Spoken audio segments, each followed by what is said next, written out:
Hey, everybody. Today, I'm asking if you like the show, would you head over to iTunes and leave a review? Just go to coolcatteacher.com/iTunes, and it will take you to the show on iTunes. And you can give it stars, or even better, if you leave a rating. It really does make a difference, and it helps other teachers find the show. Thanks.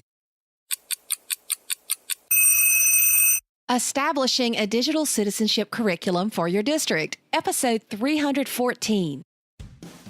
The 10-Minute Teacher Podcast with Vicki Davis. Every weekday, you'll learn powerful, practical ways to be a more remarkable teacher today.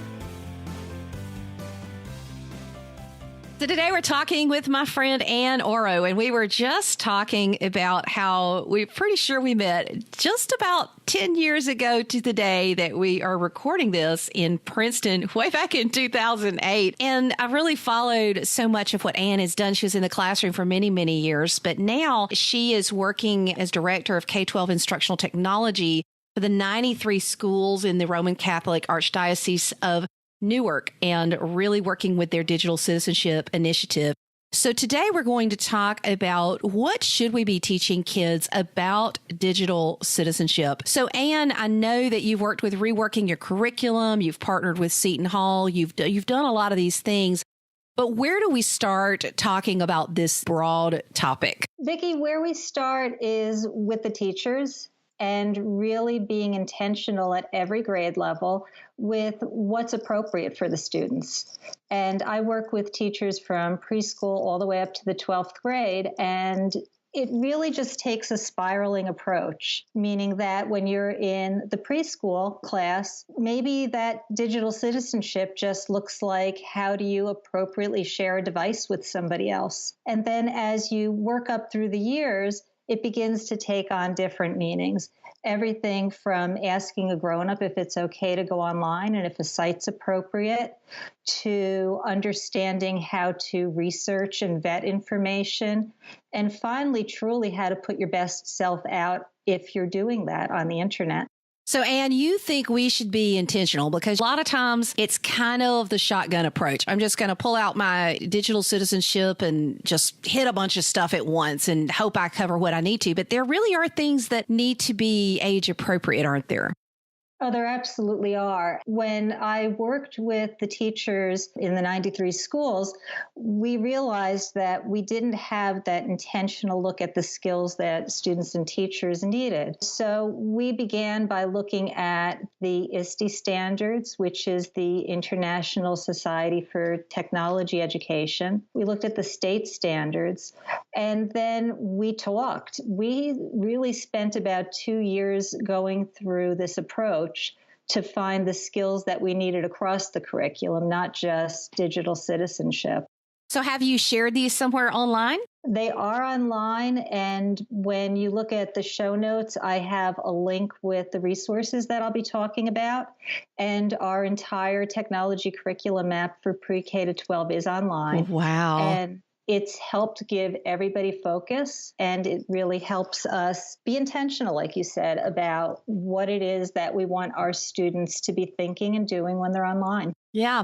So now you recently made the news when you partnered with Seton Hall Law, a fifth grade course. Tell us a little bit about that fifth grade course and what it was about. Seton Hall Law School has a division that is the Privacy Protection Institute, and it is a Catholic university. And so in addition to working with public schools, they reached out to us to find out if we would be interested in piloting this program. And what it really does is it takes looking at digital citizenship away from be afraid of who might meet you online to how much time am I spending online? It really started with a focus on fifth graders, because the research that they did said that that's approximately the age when many students get their first cell phone. And they wanted to make sure that the students are thinking about the implication of how often are you touching that cell phone, and also the implications of the way that you use your phone to search is going to give you different results than the way that somebody else uses the phone to search. And it really has been very well received by the two schools that we worked on with it. They shared an article in the Washington Post, and the leader of the program said that they've truly just been overwhelmed with requests for information about this pilot program. And it just points to the fact how very topical and important it is. Did you get any pushback with the age of the kids? Because, some people kind of think, oh, well, the kids need to be older. You're right. 5th grade is when it happens. But there are a lot of folks who live in denial. So how did you approach that when you got the pushback? Truthfully, and maybe surprisingly, we didn't get any pushback. There really is a clamoring for information on the parents' part.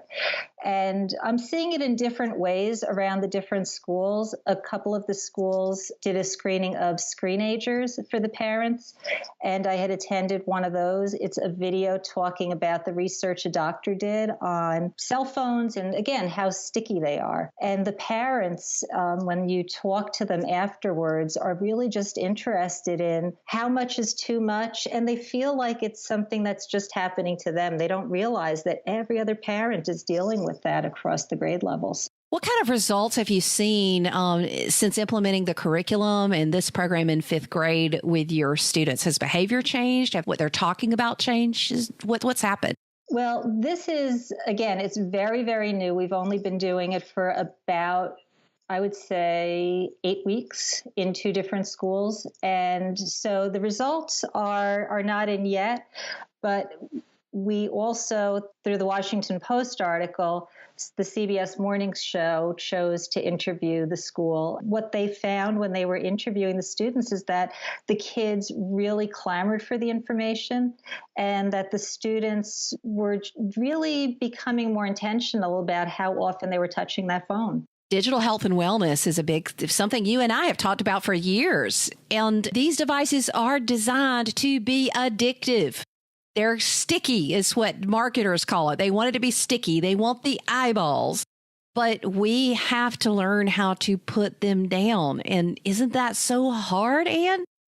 It's absolutely hard. And I've heard you talk about it before on other shows. It's that concept that we're talking about young children with young brains.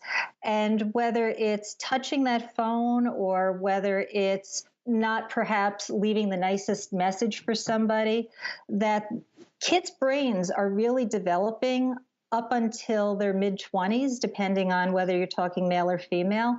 And so a lot of what they do is really spur the moment. And so it's really a need to help the students realize that adults have a hard time with this. They have a hard time as well. If you could challenge those working with digital citizenship curriculum around the world with students with a thought about what it means if they do not have digital citizenship in their curriculum, what would you say? Well, I would say that you're lacking not even a future skill. I mean, this is a skill that everybody needs. If you're not intentionally taking care of it, you're really setting your students up for failure when they move on into college.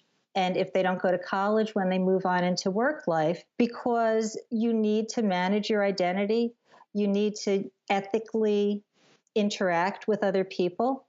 You need to understand the rights and responsibilities of posting things online, taking control of making sure that intellectual property is cared for.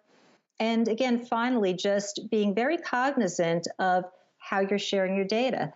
And so if we begin in preschool and keep spiraling through that through 12th grade, we're setting our students up for success in a way that other students in previous years really fumbled through on their own. And we're doing what we're supposed to do, which is educating. We're not just saying, oh, figure it out yourself. I mean, we don't give them geometry formulas and say, hey, here's some formulas, figure it out. But we hand them the phone and we do that, and phones don't even come with user manuals anymore. It just kind of blows my mind. Absolutely. And in the course of looking around online, if a teacher isn't comfortable with this, there's so many resources out there.